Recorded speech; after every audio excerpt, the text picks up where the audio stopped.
Active news channel. खबरें वही जो होती हैं सच और असरदार। दोनों शहरों की तमाम हलचल पर रखे बिल्कुल नजदीकी नजर। दुनिया भर की खबरें आप तक पहुंचाए। अस्सलाम वालेकुम नाजरीन, मैं मोहम्मद इम्तियाज अली एक्टिव न्यूज़ में आपका खैर मकदम करता हूं। देखते हैं आज की खुसूसी खबर। Breaking news. Hyderabad Darussalam MIM party office Hyderabad MP Asaduddin Owaisi media conference. CBI court verdict in Babri Masjid demolition case hurts them, dismissing all the accusers in the Babri Masjid demolition case. Today we feel that it is dark days to issue that verdict. All the accused in the Babri Masjid case, it is understandable how the Lucknow CBI special court ruled that he was the accused, but the matter is to what extent it is the right decision to dismiss the charges against all those who do not have proper evidence. The court must decide who committed what criminal consequence and who demolished the Babri Masjid. The verdict in the Babri Masjid demolition case came 28 years later. This news is from Mujib Khan. हर कोई आज एक दिली तकलीफ और दर्द को महसूस करेगा जो भारत के संविधान और भारत के डाइवर्सिटी, भाईचारगी, प्लुरलिज्म पर जिस किसी को आज भी अटूट भरोसा है और यकीन है। आज का ये फैसला CBI कोर्ट का भारत की अदालत की तारीख का एक काला दिन है। और मैं इसलिए कहता हूँ क्योंकि सुप्रीम कोर्ट ने, अंग्रेजी में कहता हूँ कि सुप्रीम कोर्ट ने कहा था कि it is an egregious violation of rule of law. और सुप्रीम कोर्ट ने ये भी कहा था कि ये calculated act of destroying a public place of worship. अब मैं ये समझने से कासिर हूँ कि अगर सुप्रीम कोर्ट ये कहता है कि egregious violation of rule of law, तो क्या कोई जादू से मस्जिद को शहीद कर दिया गया था 6 दिसंबर को? क्या कोई जादू से वहाँ पर 28 और 29 दिसंबर की रात 49 में मूर्तियाँ रखी गई थी? क्या कोई जादू से उसके ताले खोले गए थे जब राजीव गांधी प्राइम मिनिस्टर थे? इसीलिए मैं ये कहता हूँ कि सुप्रीम कोर्ट ने जो बात कही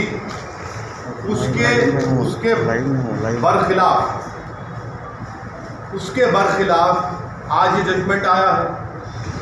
और ये मैं कहने पर मजबूर हूँ कि violence pays for you politically. अगर आप वायलेंस करेंगे तो आपको मिल जाएगा, क्योंकि आप अंदाज़ा लगाइए कि अडवाणी की रथ यात्रा जहाँ कहीं भी भारत में गई वहाँ पर खूनरेज़ी हुई, मासूम लोगों जायदादें जलाई गई, ख़ानदान उजड़ गए, बर्बाद हुए। और आज ये फैसला आता है CBI कोर्ट का जिसमें कहते हैं कि वो स्पॉन्टेनियस नहीं था। तो हम ये जानना चाहते हैं कि भाई साहब ये कितने दिन, कितने महीने लगेंगे प्रिपरेशन के लिए ताकि वो स्पॉन्टेनियस ना हो? आप बताइए ना, कितने दिन, कितने महीने लगेंगे जब स्पॉन्टेनियस ना हो? क्या ये बात सच नहीं है कि उमा भारती ने कहा था कि एक धक्का और दो, बाबरी मस्जिद तोड़ दो? क्या दुनिया ने नहीं देखा कि जब बाबरी मस्जिद शहीद हो रही थी तो मिठाइयाँ बांटे जा रहे थे? अडवाणी, मुरली मनोहर जोशी, उमा भारती, ये सब लोग तो मिठाई खा रहे थे, खुशियाँ मना रहे थे। कैसा ये फैसले पे आज आ जाते हैं? आखिर पैगाम क्या देना चाह रहे आप? पैगाम क्या देना चाह रहे? पैगाम यही मिल रहा है कि वायलेंस पेस, मास वायलेंस पेस। ये 1950 और आज ये फैसला आता है 28 साल के बाद। हम आज भी कह रहे हैं अगर ये मस्जिद नहीं शहीद होती तो क्या 9 नवंबर का सुप्रीम कोर्ट का फैसला आता था? सारी दुनिया ने देखा कि जो लोग मस्साम में खड़े होकर स्पीचेस दे रहे थे, लोगों को उकसा रहे थे, उनकी मौजूदगी में क्या ये बात सच नहीं है कि सीबीआई की चार्जशीट में एक विटनेस ने कहा कि कल्याण सिंह उस वक्त के चीफ मिनिस्टर ने कहा कि रोक कंस्ट्रक्शन पर है, डिस्ट्रक्शन पर नहीं है। वो भी आप नहीं मानेंगे उसको?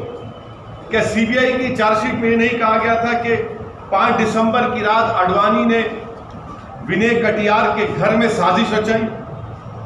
क्या यह बात सच नहीं है कि आडवाणी ने कल्याण सिंह को कहा कि उस साजिश नहीं हो जाती? सुप्रीम कोर्ट को वादा नहीं किया था कि हम मस्जिद को बचाएंगे? ये फैसला मुझे कहना पड़ेगा कि ये judgement satisfies the collective consciousness of Hindutva and its followers and its ideology. ये जजमेंट का यही है। किसने तोड़ा फिर मस्जिद पे? हम पूछना चाहते हैं, जब 6 दिसंबर 1992 को मस्जिद शहीद हुई थी, उस वक्त मैंने अपने आप को एक हेल्पलेस महसूस किया। मैंने अपने आप को अपने लिए एक ह्यूमिलिएशन समझा कि मैं अपनी एक अब शर्म महसूस हुई कि मैं अपनी मस्जिद को बचा नहीं सक रहा हूं, और हजा पैसा फैसला देते हैं। तो फिर आखिर इतना सब जो इन्वेस्टिगेशन हुआ, कैसा क्या हुआ? एक और बात आपको समझने की जरूरत है कि आडवाणी को हाईएस्ट सिविलियन अवार्ड दिया गया बीजेपी गवर्नमेंट तरफ से, एक्यूज है। तभी हमने कहा था कि देखो, मैं प्रेस कॉन्फ्रेंस में कहा था कि आडवाणी को ये हाईएस्ट सिविलियन अवार्ड दिया जा रहा है। आज उसका नतीजा हम देख रहे हैं। उमा भारती, अच्छा आप एक और आदमी का नाम ले लीजिए, हिंदुस्तान टाइम्स में आया कि भगवान गोयल कोर्ट हिस्सा लिया, वो बीजेपी में उस वक्त का नॉर्थ इंडिया का शिवसेना का चीफ था, कोर्ट के बाहर कह रहा है और कोर्ट में जाकर कोर्ट बरी कर देता है लोगों को। तो ये मेरे लिए बहैसियत एक भारत के मुसलमान के लिए, जो मैं 6 दिसंबर 1992 को जो मुझे एक ह्यूमिलिएशन और बेबसी जो मैं महसूस किया था, आज मैं वही महसूस कर रहा हूं। इंसाफ नहीं हुआ इस मसले में, इंसाफ नहीं हुआ इस मसले में। जिन लोगों के इशारे पर, जिन लोगों की मौजूदगी में, जिनके तकारीर के जुमलों पर ये वायलेंस, तशद्दुद हुआ, क्रिमिनल एक्ट जिसको सुप्रीम कोर्ट ने कहा, आज वो पूरे के पूरे बरी हो गए। अब मुझे ये नहीं मालूम कि सीबीआई अपनी इंडिपेंडेंस को बरकरार रखने के लिए अपील करेगा या नहीं करेगा, और मुझे ये भी नहीं मालूम कि अगर अपील करेंगे तो कितना टाइम लगेगा अपील की सुनवाई के लिए। मगर अपील करना चाहिए। ये नाइंसाफी पर मबनी है, बिल्कुल नाइंसाफी पर मबनी है। इसको कोई भी सही सोचने वाला भारत का शहरी इसको सवाल करेगा कि भाई ये क्या इंसाफ हो रहा है, क्या ये इंसाफ हुआ? हरगिज़ इंसाफ नहीं हुआ। सारी दुनिया जानती है, सब जानते हैं कि बीजेपी, आरएसएस, विश्व हिंदू परिषद, शिवसेना, इन तमाम की मौजूदगी में और साथ ही साथ कांग्रेस पार्टी, इसकी जड़ कांग्रेस पार्टी है। इनकी हुकूमत में मूर्तियां रखी गई, इन्हीं की हुकूमत में राजीव गांधी ने ताले खुलवाए, शिलान्यास किया। इन्हीं की हुकूमत थी कांग्रेस की जब मस्जिद शहीद हुई, और आज ये फैसला आता है। इसीलिए मैं मानता हूं कि ये हमारी भारत की अदालत की तारीख का एक काला दिन है। कोर्ट, देखिए, सुप्रीम कोर्ट का फैसला आखिरी होता है। ये तो फैसला आखिरी नहीं ना, और कोर्ट के फैसले को नहीं के खिलाफ या उससे डिसएग्री करना कोई कंटेम्प्ट नहीं है। मैं तो आपको तमाम दलाइल दे रहा हूं, ये तमाम दलाइल दे रहा हूं। कैसा फैसला दिया, वही तो हम पूछ रहे हैं, वही तो हम कह रहे हैं कि आप ही की चार्जशीट में आप ये लिख रहे हैं कि कल्याण सिंह ने कहा कि रोक कंस्ट्रक्शन पर है, डिस्ट्रक्शन पर नहीं है। उमा भारती ने कहा कि एक धक्का और दो। आडवाणी को, मुरली मनोहर जोशी को, उमा भारती को, बाल ठाकरे को, राजीव गांधी को शोहरत कैसे मिली पॉलिटिक्स में भारत में? इसी वजह से मिली ना। इनको पॉलिटिक्स में अगर शोहरत मिली, सत्ता मिली, कैसे मिली? इसी वजह से तो मिली कि आपने हमारी मस्जिद के ताले खुलवाए, मूर्तियां रखी और हमारी मस्जिद को शहीद किया आपने। इसीलिए तो आप होम मिनिस्टर बन गए, इसीलिए तो आप गंगा की सफाई के मिनिस्टर बन गए, इसीलिए तो आप HRD के मिनिस्टर बन गए, इसीलिए तो आप कल्याण सिंह गवर्नर बने। भाई आपने मुझे खत्म करके मेरी बर्बादी के ऊपर आपने अपना सियासी महल तामीर किया और आज आपको क्लीन चिट दिया जा रहा है। आज आपको क्लीन चिट दिया जा रहा है, ये अफसोसनाक बात है। तो आगे क्या करने का विचार है सर?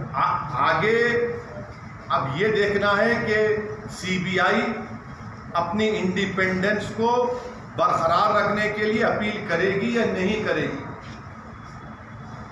और अगर CBI नहीं करती तो मैं मुस्लिम पर्सनल लॉ बोर्ड के जिम्मेदारों से अपील करूंगा कि वो इसके खिलाफ अपील करें। फैसला आता है और लॉ मिनिस्टर, आप बताइए क्या पैगाम दे रहे हैं आप उन लोगों को जो भारत की active news channel, managing director and editor Mohammad Imtiaz Ali. For more details and advertisement on this channel, please contact on this number. And do not forget to like, share and subscribe our